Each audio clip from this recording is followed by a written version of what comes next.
ಪಶ್ಚಿಮ ಬಂಗಾಳದ ವಿಧಾನಸಭೆ ಚುನಾವಣೆಗೆ ಎರಡನೇ ಹಂತದ ಮತದಾನ ನಡೀತಾ ಇದೆ.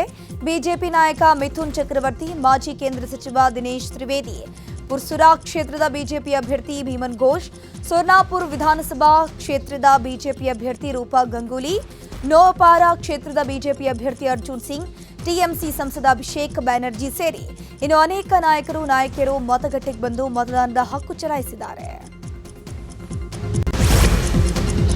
ಇನ್ನು ಟಿಎಂಸಿ ಸಂಸದೆ ಮಹುವಾ ಮೊಯ್ತ್ರಾ ನಾಡಿಯಾದ ಕರೀಂಪುರ ಬಾಲಕಿಯರ ಪ್ರೌಢಶಾಲೆಯ ಮತಗಟ್ಟೆಗೆ ಬಂದು ಮತ ಚಲಾವಣೆ ಮಾಡಿದ್ದಾರೆ. ಬಳಿಕ ಮಾತನಾಡಿದ ಅವರು, ಸದೃಢ ಬಂಗಾಳಕ್ಕಾಗಿ ಎಲ್ಲರೂ ಮತ ಚಲಾಯಿಸಬೇಕು, ಮತದಾನ ನಮ್ಮೆಲ್ಲರ ಹಕ್ಕು ಅಂತ ಹೇಳಿದ್ರು. ಆರ್ಜಿ ಕರ್ ವೈದ್ಯಕೀಯ ಕಾಲೇಜಿನ ಅತ್ಯಾಚಾರ ಮತ್ತು ಕೊಲೆ ಸಂತ್ರಸ್ತೆಯ ತಾಯಿ ರತ್ನ ದೇವನಾಥ್ ಪಾಣಿಹಟ್ಟಿ ಕ್ಷೇತ್ರದ ಬಿಜೆಪಿ ಅಭ್ಯರ್ಥಿಯಾಗಿದ್ದಾರೆ. ಮತಗಟ್ಟೆಗೆ ಬಂದು ಮತ ಚಲಾಯಿಸಿದ ರತ್ನ, ಮತಯಂತ್ರದಲ್ಲಿ ಏನೋ ಸಮಸ್ಯೆ ಇದೆ ಅಂತ ಅನ್ನಿಸ್ತಾ ಇದೆ, ಸಮಸ್ಯೆ ಬಗ್ಗೆ ಅಧಿಕಾರಿಗೆ ತಿಳಿಸಿದ್ದೀನಿ, ಅವರು ಪರಿಶೀಲಿಸ್ತೀನಿ ಅಂತ ಹೇಳಿದ್ದಾರೆ ಅಂತ ಹೇಳಿದ್ರು. ಇದೇ ವೇಳೆ ಎಲ್ಲರೂ ಬಂದು ಮತ ಚಲಾಯಿಸಿ ಅಂತ ಮನವಿ ಮಾಡಿದ್ದಾರೆ. ಈಗ ಬಿಸಿಲಾಘಾತದ ಪ್ರಮುಖ ಸುದ್ದಿಗಳು.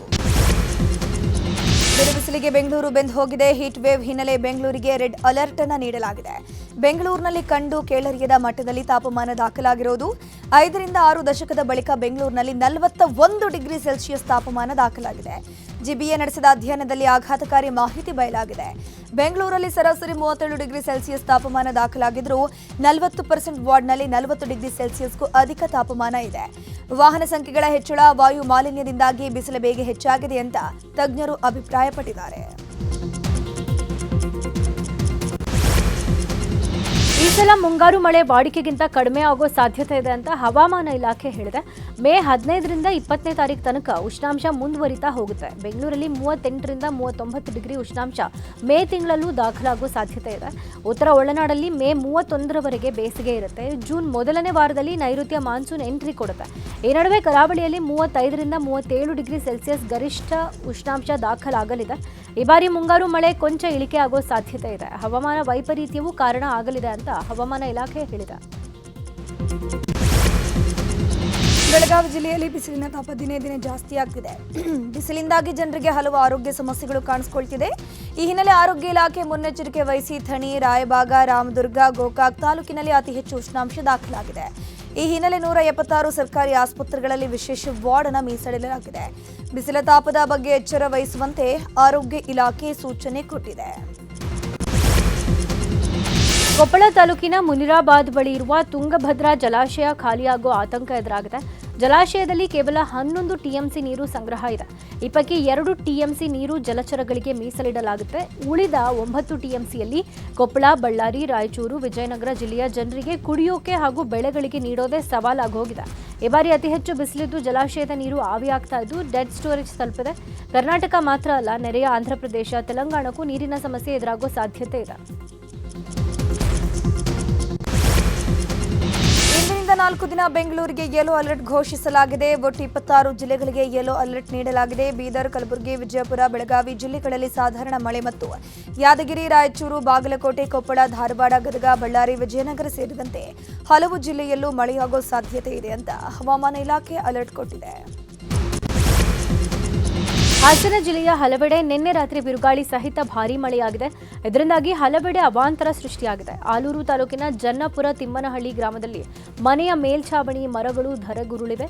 ಹಲವು ಮನೆ ಹಾಗೂ ವಿದ್ಯುತ್ ಕಂಬಗಳಿಗೂ ಹಾನಿಯಾಗಿದೆ. ಹಲವು ಗ್ರಾಮಗಳಲ್ಲಿ ವಿದ್ಯುತ್ ಕಂಬಗಳು, ಮರಗಳು ಧರೆಗುರುಳಿದ್ದ ಜನಜೀವನ ಅಸ್ತವ್ಯಸ್ತಗೊಂಡಿದೆ. ಉತ್ತರ ಕನ್ನಡ ಜಿಲ್ಲೆಯ ಹಳಿಯಾಲ ತಾಲೂಕಿನ ಗ್ರಾಮೀಣ ಭಾಗದಲ್ಲಿ ಭಾರೀ ಮಳೆಯಾಗಿದೆ. ಇಲ್ಲಿನ ಭಾಗವತಿ ಸೇರಿ ಹಲವು ಗ್ರಾಮಗಳಲ್ಲಿ 2 ತಾಸುಗಳಿಗೂ ಹೆಚ್ಚು ಕಾಲ ಮಳೆಯಾಗಿದ್ದು ಕಾದ ಕಾವಲಿಯಂತಾದಂತಹ ಭೂಮಿಗೆ ಮಳೆ ತಗ್ಗತ್ತಿದೆ. ಭರ್ಜರಿ ಮಳೆಯಿಂದಾಗಿ ಇಲ್ಲಿನ ಜನರು ಖುಷಿಪಟ್ಟರು. ರಾಜ್ಯದಲ್ಲಿ ಮುಜರಾಯಿ ಇಲಾಖೆಗೆ ಸೇರಿದ ಜಾಗ ಭೂಗಳ್ಳರ ಪಾಲಾಗ್ತಾ ಇದೆ. ರಾಜ್ಯದಲ್ಲಿ ಒಟ್ಟು 1035 ಎಕರೆ ದೇವಸ್ಥಾನದ ಜಾಗ ಭೂಗಳ್ಳರ ಪಾಲಾಗಿದೆ. ಈ ಪೈಕಿ 6 ದೇವಸ್ಥಾನಗಳನ್ನೇ ಭೂಗಳ್ಳರು ಕಬಳಿಸಿದ್ದಾರೆ ಎನ್ನಲಾಗಿದೆ. ತುಮಕೂರು, ಬೆಂಗಳೂರು, ಉಡುಪಿ, ಚಾಮರಾಜನಗರದಲ್ಲೇ ಅತಿ ಹೆಚ್ಚು ಒತ್ತುವರಿ ಆಗಿದೆ. 1035 ಎಕರೆ ಪೈಕಿ 859 ಎಕರೆ ಜಾಗ ಇನ್ನೂ ತೆರವು ಮಾಡೋದು ಬಾಕಿ ಇದೆ. ಇನ್ನು ಅಚ್ಚರಿ ಅಂದರೆ ದೇವಸ್ಥಾನದ ಜಾಗದಲ್ಲಿ ಈಗಾಗಲೇ ಸರ್ಕಾರ ಆಶ್ರಯ ಮನೆಯನ್ನು ಕಟ್ಟಿದೆ.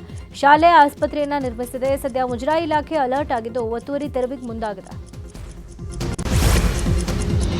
ಶಕ್ತಿ ಯೋಜನೆಯಡಿಯಲ್ಲಿ ಬಾಲಕಿಯರಿಗೆ ಉಚಿತ ಬಸ್ ಸೌಲಭ್ಯ ನೀಡಲಾಗಿತ್ತು. ಈ ಸೌಲಭ್ಯವನ್ನ ಬಾಲಕರಿಗೂ ವಿಸ್ತರಿಸುವಂತೆ ಒತ್ತಾಯ ಕೇಳಿಬಂದಿತ್ತು.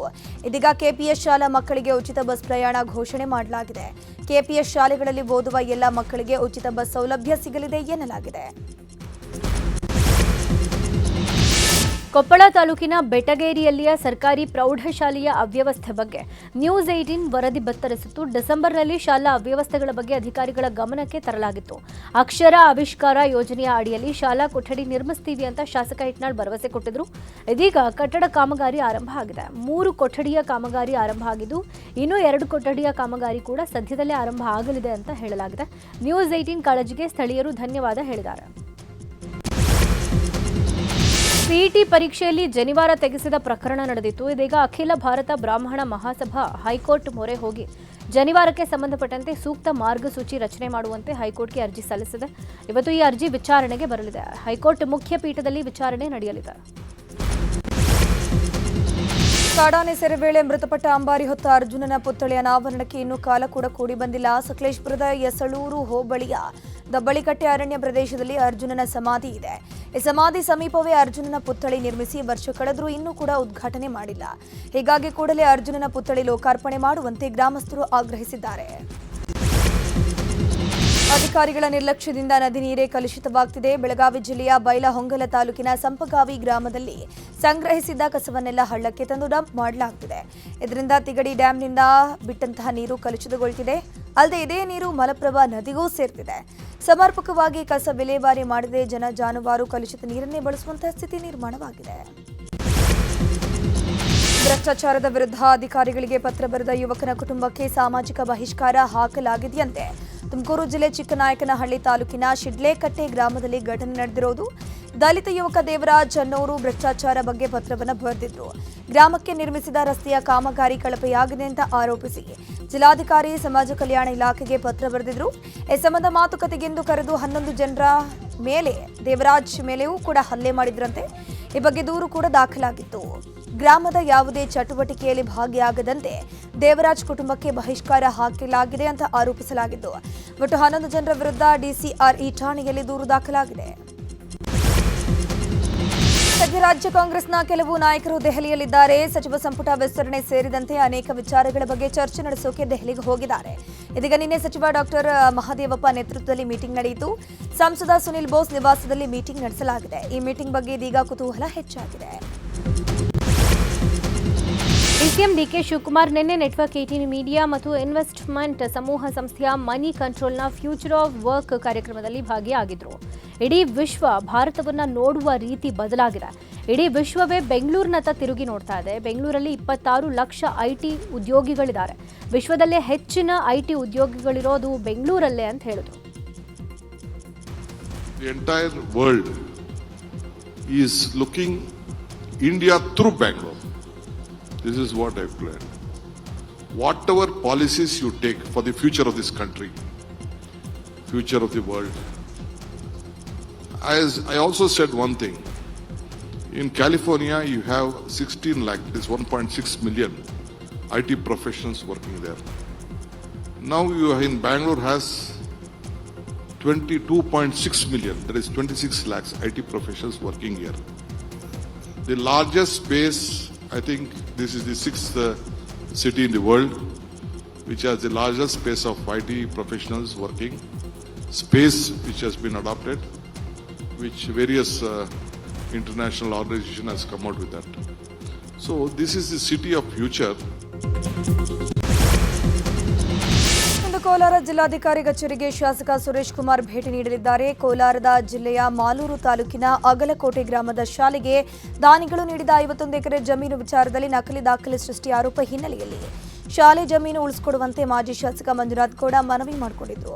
ಹೀಗಾಗಿ ಇಂದು ಶಾಸಕ ಸುರೇಶ್ ಕುಮಾರ್ ಜಿಲ್ಲಾಧಿಕಾರಿ ಕಚೇರಿಗೆ ಬಿಜೆಪಿ ಮುಖಂಡರೊಂದಿಗೆ ಭೇಟಿ ನೀಡಿ ಜಿಲ್ಲಾಧಿಕಾರಿಗಳಿಗೆ ಮನವಿಯನ್ನು ಸಲ್ಲಿಸಲಿದ್ದಾರೆ.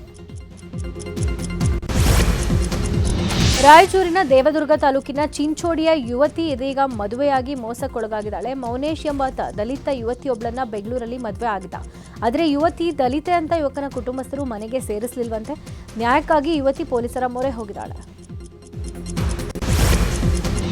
ವಾರಣಾಸಿ ಕಾಶಿ ವಿಶ್ವನಾಥ ದೇವಸ್ಥಾನಕ್ಕೆ ಪ್ರಧಾನಿ ನರೇಂದ್ರ ಮೋದಿ ಭೇಟಿ ಕೊಟ್ಟಿದ್ದು ಕಾಶಿ ವಿಶ್ವನಾಥನಿಗೆ ವಿಶೇಷ ಪೂಜೆಯನ್ನು ಸಲ್ಲಿಸಿ ಪ್ರಾರ್ಥನೆಯನ್ನು ಮಾಡಿದ್ದಾರೆ. ಇನ್ನು ಕಾಶಿ ವಿಶ್ವನಾಥ ಪೂಜೆಯ ಬಳಿಕ ದೇವಾಲಯ ಆವರಣದಲ್ಲಿ ಸ್ಥಾಪಿಸಲಾದ ವಿಕ್ರಮಾದಿತ್ಯ ವೇದ ಗಡಿಯಾರವನ್ನು ಪ್ರಧಾನಿ ನರೇಂದ್ರ ಮೋದಿ ವೀಕ್ಷಿಸಿ ಮೆಚ್ಚುಗೆ ವ್ಯಕ್ತಪಡಿಸಿದ್ದಾರೆ. ನಿಕೋಬಾರ್ ದ್ವೀಪದಲ್ಲಿ ಕೇಂದ್ರ ಸರ್ಕಾರ ವಿವಿಧ ಅಭಿವೃದ್ಧಿ ಕಾಮಗಾರಿಗಳನ್ನು ನಡೆಸೋಕೆ ಮುಂದಾಗಿದೆ. ಈ ಬಗ್ಗೆ ವಿಪಕ್ಷ ನಾಯಕ ರಾಹುಲ್ ಗಾಂಧಿ ಆಕ್ಷೇಪ ವ್ಯಕ್ತಪಡಿಸಿದ್ದಾರೆ. ಅಭಿವೃದ್ಧಿಯಿಂದ ದ್ವೀಪದ ಅರಣ್ಯ ಸಂಪತ್ತಿಗೆ ಸಮಸ್ಯೆ ಆಗಬಹುದು ಅಂತ ರಾಹುಲ್ ಕಿಡಿಕಾರಿದ್ದಾರೆ. ಜಮ್ಮು ಕಾಶ್ಮೀರದಲ್ಲಿ ಮಾದಕ ದ್ರವ್ಯದ ವಿರುದ್ಧ ಪೊಲೀಸರು ಕಾರ್ಯಾಚರಣೆ ಮುಂದುವರೆಸಿದ್ದಾರೆ. ಅನಂತನಾಗ್ನಲ್ಲಿ ಡ್ರಗ್ಸ್ ಪೆಡ್ಲರ್ಗೆ ಸೇರಿದ ಸ್ಥಳವನ್ನು ಡೆಮಾಲಿಷ್ ಮಾಡಲಾಗಿದೆ. ದೆಹಲಿಯಲ್ಲಿ ಅಕ್ರಮ ಮದ್ಯ ಮಾರಾಟಗಾರರ ಮೇಲೆ ದಾಳಿ ಮಾಡಲಾಗಿದೆ. ಕೇಶವಪುರಂನಲ್ಲಿ ಘಟನೆ ನಡೆದಿದೆ. ಇನ್ನು ಎನ್ಕೌಂಟರ್ ವೇಳೆ ಅಕ್ರಮ ಮದ್ಯ ಸಾಗಾಟಗಾರರಿಗೆ ಸೇರಿದ ವಾಹನ ಹಾಗೂ ಪೊಲೀಸ್ ವಾಹನ ಮುಖಾಮುಖಿಯಾಗಿದೆ. ಈಕ್ವೆಡಾರ್ ವಿದೇಶಾಂಗ ವ್ಯವಹಾರಗಳ ಸಚಿವ ಗೇಬ್ರಿಯಲಾ ಸೊಮರ್ಫೀಲ್ಡ್ ರೊಜೆರೋ ದೆಹಲಿಗೆ ಭೇಟಿ ಕೊಟ್ಟಿದ್ದಾರೆ. ನಿನ್ನೆ ದೆಹಲಿಗೆ ಭೇಟಿ ಕೊಟ್ಟಿರೋ ಗೇಬ್ರಿಯಲಾ ಇವತ್ತು ಸರಣಿ ಸಭೆಯಲ್ಲಿ ಭಾಗಿಯಾಗಲಿದ್ದಾರೆ. ಈ ಬಾರಿಯ ಐಪಿಎಲ್ನಲ್ಲಿ ಮೊದಲ ಬಾರಿಗೆ ಪಂಜಾಬ್ಗೆ ಸೋಲಾಗಿದೆ. ಮೊದಲು ಬ್ಯಾಟ್ ಮಾಡಿದ ಪಂಜಾಬ್ ಕಿಂಗ್ಸ್ 20 ಓವರ್ಗಳಲ್ಲಿ 4 ವಿಕೆಟ್ ನಷ್ಟಕ್ಕೆ 222 ರನ್ ಗಳಿಸಿತು. ಈ ಗುರಿ ಬೆನ್ನತ್ತಿದ ರಾಜಸ್ಥಾನ್ ರಾಯಲ್ಸ್ ತಂಡ 19.2 ಓವರ್ನಲ್ಲಿ ಗೆಲುವಿನ ನಗೆ ಬೀರಿತು. ಐಪಿಎಲ್ನ 5 ಬಾರಿ ಚಾಂಪಿಯನ್ ಟೀಮ್ ಮುಂಬೈ ಇಂಡಿಯನ್ಸ್ ಇವತ್ತು ಸನ್ರೈಸರ್ಸ್ ವಿರುದ್ಧ ಕಣಕ್ಕಿಳಿಯಲಿದೆ. ಮುಂಬೈನ ವಾಂಖೆಡೆ ಸ್ಟೇಡಿಯಂನಲ್ಲಿ ಪಂದ್ಯ ನಡೆಯಲಿದೆ.